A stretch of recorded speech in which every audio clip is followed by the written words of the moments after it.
Hi hello welcome back to Chaitra in one ವ್ಲಾಗ್ಗೆ ಎಲ್ರಿಗೂ ಸ್ವಾಗತ. ಯಾರೆಲ್ಲ ನನ್ನ ಚಾನಲ್ ನೋಡ್ತಿದ್ದೀರಾ ಪ್ಲೀಸ್ ಸಬ್ಸ್ಕ್ರೈಬ್ ಮಾಡ್ತಿದ್ದೀರಿ, ಸಬ್ಸ್ಕ್ರೈಬ್ ಮಾಡ್ಕೊಳ್ಳಿ ಅಂತ ಹೇಳ್ತಾ ಇವತ್ತಿನ ವ್ಲಾಗ್ನ ಸ್ಟಾರ್ಟ್ ಮಾಡ್ತಾ ಇದ್ದೀನಿ. ಸೊ ಇದು ತುಂಬ ಲೇಟಾಗಿ ಅಪ್ಡೇಟ್ ಮಾಡ್ತಾ ಇದ್ದೀನಿ, ಮನೆಯಲ್ಲಿ ಹಬ್ಬದ ಕೆಲಸ ಇರೋದ್ರಿಂದ ಸೊ ಲೇಟಾಗಿ ಅಪ್ಡೇಟ್ ಆಗ್ತಾಯಿದೆ ಎಲ್ಲನೂ. ಇವತ್ತು ಊರಿಗೆ ಹೊರಟಿದ್ವಿ. ಸೊ ಭಾನುವಾರ ಊರಲ್ಲಿ ಒಂದು ಫಂಕ್ಷನ್ ಇತ್ತು, ಗುರುಪ್ರವೇಶ. ಹಾಗಾಗಿ ನಾನು ಅತ್ತೆ ಮತ್ತು ನಮ್ಮ ಹಸ್ಬೆಂಡ್ ಅವ್ರ ಅಕ್ಕ ಇಷ್ಟು ಜನನೂ ಹೊರಟಿದ್ವಿ. ಸೊ ಟಿಫನ್ ಎಲ್ಲ ಆಗಿರಲಿಲ್ಲ, ಹಾಗಾಗಿ ಒಂದು ಹೋಟೆಲಲ್ಲಿ ಟಿಫನ್ ಏನಾದರೂ ತಿನ್ಕೊಳ್ಳೋಣ ಅಂತ ಹೇಳ್ಬಿಟ್ಟು ಸಂಭ್ರಮ ಹೋಟೆಲ್ ಹತ್ರ ನಿಲ್ಲಿಸಿ ಅಲ್ಲಿ ಒಂದು ಸ್ವಲ್ಪ ಟಿಫನ್ ತಿನ್ಕೊಂಡ್ವಿ. ಟಿಫನ್ ತಿಂದು ನನ್ನ ಮಗ ಬಂದು ನನಗೆ ಹೊಟ್ಟೆ ಶೂ ಅಂತೆಲ್ಲ ಜಾಸ್ತಿ ಗಲಾಟೆ ಮಾಡ್ತಿದ್ದ. ಸೊ ನಾವು ಸಂಡೇ ಆಗಿರೋದ್ರಿಂದ ತುಂಬ ಲೇಟಾಗಿ ಹೊರಟ್ವಿ. ಸುಮಾರು 11:30 ಆಗೋಗಿತ್ತು. ಇನ್ನೇನು ಊಟಕ್ಕೆ ಹೋಗ್ಬೋದಿತ್ತು ಅಲ್ಲಿ, ಬಟ್ ಆದರೆ ಇವನು ಹೊಟ್ಟೆ ಹಸಿತಿದೆ ನನಗೆ ಅಂತ ಹೇಳಿಬಿಟ್ಟು ಗಲಾಟೆ ಮಾಡ್ತಿದ್ದ. ಹಾಗಾಗಿ ಅವನಿಗೆ ಊಟ ಕೊಡಿಸ್ಕೊಂಡು ನಾವು ಕೂಡ ತಿಂದು ನಂತರ ಊರಿಗೆ ಬಂದ್ವಿ. ಇಲ್ಲಿ ನೋಡಿದ್ದ ಇಲ್ಲಿ ಶನ್ಮಾತ್ಮನ ದೇವಸ್ಥಾನ, ಇದು ನಮ್ಮ ಊರಿನ ಶನ್ಮಾತ್ಮನ ದೇವಸ್ಥಾನ ಮತ್ತು ಲಕ್ಷ್ಮೀ ದೇವ್ರ ದೇವಸ್ಥಾನ. ನಾನು ಯೂಶ್ವಲಿ ನನ್ನ ವೀಡಿಯೋದಲ್ಲಿ ನಾನು ಊರಿಗೆಲ್ಲ ಬಂದಾಗ ನಾನು ಇದು ವಿಡಿಯೋ ಕಂಪಲ್ಸರಿ ನಾನು ವಿಡಿಯೋ ಮಾಡಿರ್ತೀನಿ. ಆಲ್ರೆಡಿ ಪೂಜೆ ಎಲ್ಲ ಸ್ಟಾರ್ಟ್ ಆಗಿತ್ತು, ಸತ್ಯನಾರಾಯಣ ಪೂಜೆ ಕತೆ ಹೊತ್ತಾಯಿದ್ರು. ಇಲ್ಲಿ ನಮ್ಮ ಊರಿನ ದೇವ್ರದ್ದು ಎಲ್ಲ ಒಂದು ಮೆರವಣಿಗೆ ದೇವರು ಅಂತ ಹೇಳ್ತಾರಲ್ಲ, ಸೊ ಆ ದೇವ್ರಿಗೆಲ್ಲ ಎಷ್ಟು ಚೆನ್ನಾಗಿ ಅಲಂಕಾರ ಮಾಡಿ ಇಟ್ಟಿದ್ರು. ನಂತರ ಸತ್ಯನಾರಾಯಣ ಪೂಜೆಗೂ ಅಷ್ಟೇ ಸ್ವಾಮಿಗೆ ಶ್ರೀನಿವಾಸನಿಗೆ ತುಂಬಾ ಚೆನ್ನಾಗಿ ಅಲಂಕಾರ ಮಾಡಿದರು ಅಂತಲೇ ಹೇಳ್ಬೋದು. ಸೊ ಚೆನ್ನಾಗಿ ಎಲ್ಲ ಆಯಿತು, ಮನೆಯೂ ಕೂಡ ಚೆನ್ನಾಗೇ ಕಟ್ಟಿದ್ದಾರೆ. ಸೊ ಊಟ ಎಲ್ಲ ಮುಗಿಸ್ಕೊಂಡು ನಾವು ಹೊಲದತ್ರ ಹೋಗಿದ್ವಿ.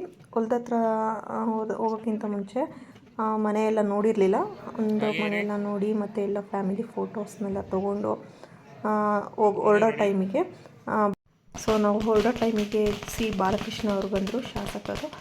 ಸೊ ಇವ್ರು ಬಂದಾಗ ಸ್ವಲ್ಪ ಒಳಗಡೆ ಎಲ್ಲ ಸ್ವಲ್ಪ ಹೊತ್ತು ಪೂಜೆ ಎಲ್ಲ ಮುಗಿಸ್ಕೊಂಡು ಅವರು ಹೊರಡೋ ಟೈಮ್ಗೆ ನಾನು ಅವ್ರದ್ದೊಂದು ವಿಡಿಯೋ ಎಲ್ಲ ಫೋಟೋಸ್ ಎಲ್ಲ ತೊಗೊಳ್ತಾಯಿದ್ರು. ಸೊ ಅವ್ರನ್ನ ತೋರಿಸ್ತಾ ಇದ್ದೀನಲ್ಲ. ನಂತರ ಅಲ್ಲಿಂದ ನಾನು ಹೊಲದತ್ರ ಬಂದೆ.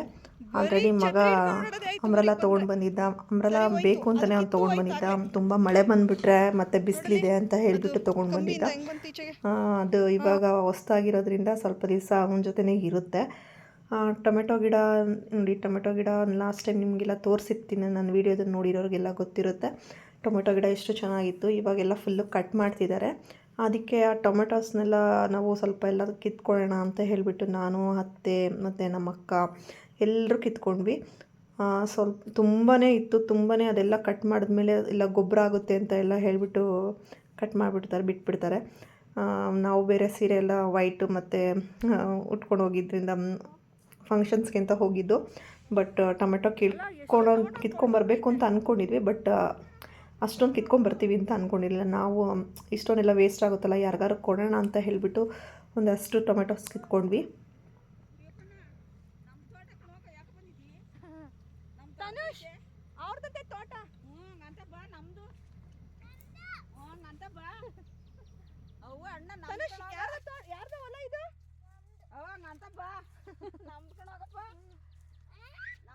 ನಮ್ಮ ತಾತಂದು ನಿಮ್ಮ ತಾತ ಯಾರಪ್ಪ? ನಮ್ಮ ತಾತ ಕಣೋಗು, ನಮ್ಮ ಅಣ್ಣ ನಾವು ಕೊಡಲ್ಲ ತೋಟ ನಿಂಗೆ. ನಮ್ದು ತಾತಂದು ನಮ್ಮ ಅಣ್ಣನ ಕಣೋಗ ಕೊಡಲ್ಲ. ಎಷ್ಟು ಟೊಮೆಟೊ ವೇಸ್ಟ್ ಆಗಿತ್ತು ಅಂತಂದರೆ ರೇಟ್ ಎಲ್ಲ ಇಲ್ಲ ಅಂತ ಹೇಳಿಬಿಟ್ಟು ಅದನ್ನು ಕಟ್ ಮಾಡ್ತಿದ್ದಾರೆ. ಫಸ್ಟು ಅವರು ಹಾಕಿದಾಗ ರೇಟ್ ಎಲ್ಲ ಇತ್ತು, ಅವ್ರು ಆಲ್ರೆಡಿ ಆ ಬೆಳೆನ ಬೆಳೆದು ತೊಗೊಂಡಿದ್ದಾರೆ. ಸೊ ಹಾಗಾಗಿ ಅದು ಇನ್ನು ಅವಶ್ಯಕತೆ ಇಲ್ಲ ಅಂತ ಹೇಳಿಬಿಟ್ಟು ಅದನ್ನೆಲ್ಲ ಕಟ್ ಮಾಡಿ ಮತ್ತು ಅದನ್ನೆಲ್ಲ ಗೊಬ್ಬರ ಎಲ್ಲ ಆಗೋ ಥರ ಮಾಡಿಬಿಟ್ಟು ಮತ್ತೆ ಟೊಮೆಟೊ ಅಥವಾ ಸೌತೆಕಾಯಿ ಆ ಥರ ಬೆಳ್ಕೊಳ್ತಾರಂತೆ. ನಾವಿಲ್ಲಿ ನೋಡಿ ಒಂದು ನಮ್ಮ ಮನೆ ಮೇಲ್ಗಡೆ ಈ ಜಾಕ್ ಫ್ರೂಟ್ ಪ್ಲ್ಯಾಂಟ್ ಇತ್ತು, ಹಣ್ಸಿನ ಹಣ್ಣಿನ ಪ್ಲ್ಯಾಂಟು. ಇದು ನಾನು ಯಾವುದೋ ಒಂದು GKVK ಥರನೇ ಒಂದು ಯಲಹಂಕ ಹತ್ರ ಹೋಗಿದ್ದೆ. ಸೊ ಅಲ್ಲಿ ತೊಗೊಂಡು ಬಂದಿದ್ದು, ಅದನ್ನು ಇಲ್ಲಿ ಹಾಕೋಣ ಅಂತ ಹೇಳಿಬಿಟ್ಟು ತೊಗೊಂಡು ಬಂದಿದ್ದು. ಅಲ್ಲಿ ಹಾಕಿದ್ವಿ. ನೋಡಬೇಕು ಯಾವ ರೀತಿ ಬರುತ್ತೆ, ಮತ್ತು ಹಸುಗಳೆಲ್ಲ ಓಡಾಡೋದ್ರಿಂದ ಗೊತ್ತಿಲ್ಲ ಯಾವ ರೀತಿ ಬರುತ್ತೆ ಅಂತ. ನೋಡೋಣ, ಹಾಕ್ಬಿಟ್ಟು ಬಂದಿದ್ದೀವಿ. ಬಟ್ ಫ್ರೂಟ್ಸು ಅದು ಗಿಡ ತೊಗೊಳ್ಬೇಕಾದ್ರೆ ನಾವು 300 or 350 ಕೊಟ್ಟು ತೊಗೊಂಡಿದ್ವಿ. ನನ್ನ ಮಗ ನೋಡಿ ಹಾಕ್ತಾ ಇದ್ದಾನೆ. ಮತ್ತು ಅಲ್ಲೇ ಪಕ್ಕದಲ್ಲೇ ಆ ಬಾಳೆಹಣ್ಣಿನ ಸಣ್ಣದಾಗಿ ಒಂದು ಸ್ವಲ್ಪ ಒಂದು 250-300 ಅಷ್ಟು ಬಾಳೆ ಗಿಡ ಹಾಕಿದ್ದೀವಿ. ಅದು ಮೊದಲನೇ ಬಾಳೆಗೊನೆ ಬಂದಿದೆ. ಸೊ ಅದು ನೋಡಿದ ತಕ್ಷಣ ತುಂಬಾ ಖುಷಿಯಾಗೋಯಿತು. ನೆಕ್ಸ್ಟು ಎಲ್ಲಾದ್ರಲ್ಲೂ ಬರುತ್ತೆ ಅಂತ ಖುಷಿಯಾಗೋಯಿತು. ನಮ್ಮ ತೋಟದಲ್ಲಿ ಮೊದಲನೇ ಬಾಳೆಗೊನೆ ಅದು. ಅದನ್ನು ಮೊದಲನೇ ಸರಿ ಬಂದಿರೋದ್ರಿಂದ ಅದನ್ನು ದೇವಸ್ಥಾನಕ್ಕೆ ಕೊಡ್ತೀವಿ. ಇವಾಗ ಮಳೆ ಆಗಿರೋದ್ರಿಂದ ತುಂಬಾ ಚೆನ್ನಾಗಿ ಬಂದಿದೆ ಗಿಡಗಳೆಲ್ಲ. ಯಾವ ಒಂದು ಗಿಡನೂ ಇದಾಗಿಲ್ಲ, ಹಾಳಾಗಿಲ್ಲ. ತುಂಬಾ ಚೆನ್ನಾಗಿತ್ತು. ಎಲ್ಲ ಗಿಡಗಳು ತುಂಬಾ ಚೆನ್ನಾಗಿದ್ದಾವೆ.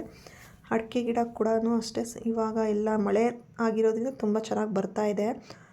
ಸೊ ನೋಡಿ, ನಾವು ಆಲ್ರೆಡಿ ಟೊಮೆಟೊಸ್ನೆಲ್ಲ ಇಷ್ಟು ಕಿತ್ಕೊಂಡು ಬಂದಿದ್ದೀವಿ. ಇನ್ನೂ ಬೇಜಾನ್ ತುಂಬಾ ಇತ್ತು. ಬಟ್ ಅದನ್ನು ಬಿಸಿಲಲ್ಲಿ ಕೀಳೋ ಅಷ್ಟೊತ್ತಿಗೆ ಸಾಕಾಗೋಯಿತು. ಸಾಕು ಅಂತ ಹೇಳಿಬಿಟ್ಟು ಎಲ್ರಿಗೂ ಕೊಡೋಣ, ಸಾಕಿಷ್ಟೇ ಅಂತ ಅಂದ್ಬಿಟ್ಟು ಕಿತ್ಕೊಂಡು ಬಂದಿದ್ವಿ. ಇಲ್ಲಿ ನೋಡಿ, ಮಗ ಬಂದು ಮುನ್ಸ್ಕೊಂಡು ಕೂತಿದ್ದಾನೆ. ನಮ್ಮ ನಾದಿನಿಯವರ ಮಗಂದು ಸೈಕಲ್ ಪಂಚರ್ ಮಾಡಿಬಿಟ್ಟು ಬಂದಿದ್ದ. ಅವರಪ್ಪ ಬೈತಿದ್ರು ಅಂದ್ಬಿಟ್ಟು ಮುನ್ಸ್ಕೊಂಡು ಕೂತಿದ್ದಾನೆ. ಸೊ ನಾವು ಬಂದಾಗ ತುಂಬಾ ಲೇಟಾಗಿತ್ತು ಈವ್ನಿಂಗು. ಹಾಗಾಗಿ ನಾನು ಇವತ್ತಿನ ವ್ಲಾಗ್ನ ಇಲ್ಲಿಗೆ ಹೆಂಗೆ ಮಾಡ್ತಾಯಿದ್ದೀನಿ. ಪ್ಲೀಸ್ ನನ್ನ ಚಾನಲ್ ಯಾರು ನೋಡಿಲ್ಲ, ಸಬ್ಸ್ಕ್ರೈಬ್ ಮಾಡ್ತಿದ್ದಾರೆ, ಸಬ್ಸ್ಕ್ರೈಬ್ ಮಾಡ್ಕೊಳ್ಳಿ ಅಂತ ಹೇಳ್ತಾ ಥ್ಯಾಂಕ್ ಯು ಫಾರ್ ವಾಚಿಂಗ್.